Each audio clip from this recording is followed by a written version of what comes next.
ជាការពិតណាស់អ្នកនិយមតាមដានទស្សនាភាពយន្តច្បាស់ជាបានស្គាល់មកហើយកញ្ញាសាឡាត់ស្រីឡាងដែលជាតារាសម្ដែងស្រីមួយរូបមានទេពកោសល្យនិងប្រជាប្រិយភាពក្នុងនោះដែរតារាសម្ដែងស្រីរូបនេះក៏ត្រូវបានចាត់ទុកជាតារាស្រីវ័យក្មេងមានទីផ្សារសិល្បៈខណៈភាពយន្ត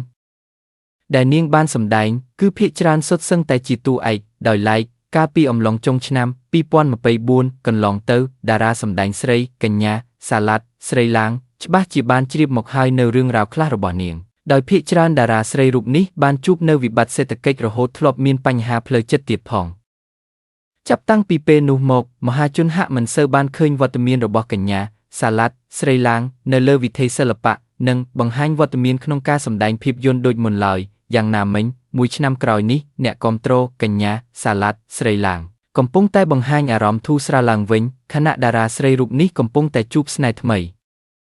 និងរស់នៅយ៉ាងមានសេចក្តីសុខជាមួយនឹងក្រុមគ្រួសារម្យ៉ាងវិញទៀតបើទោះរយាលក្នុងការសម្ដែងភាពយន្តក្តីប៉ុន្តែគេបានឃើញកញ្ញាសាឡាត់ស្រីឡាងក៏ត្រូវបានបណ្ដាក្រុមហ៊ុនផលិតផលមួយចំនួនអញ្ជើញរូបនាងឲ្យថតផ្សព្វផ្សាយពាណិជ្ជកម្មផងដែរ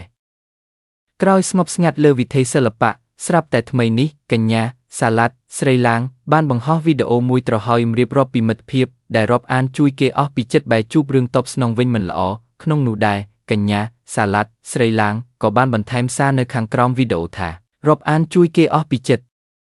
និយាយដើមអញឡើងហុយពេលពិបាកមិនជួយសំបីពាក្យសួរសុខទុក្ខមួយមាត់គ្មានហើយថែមទាំងចាក់ពីក្រោយទៀតក្រពើខ្លាំងសំខាន់មកនិយាយជាមួយយើងធម្មតា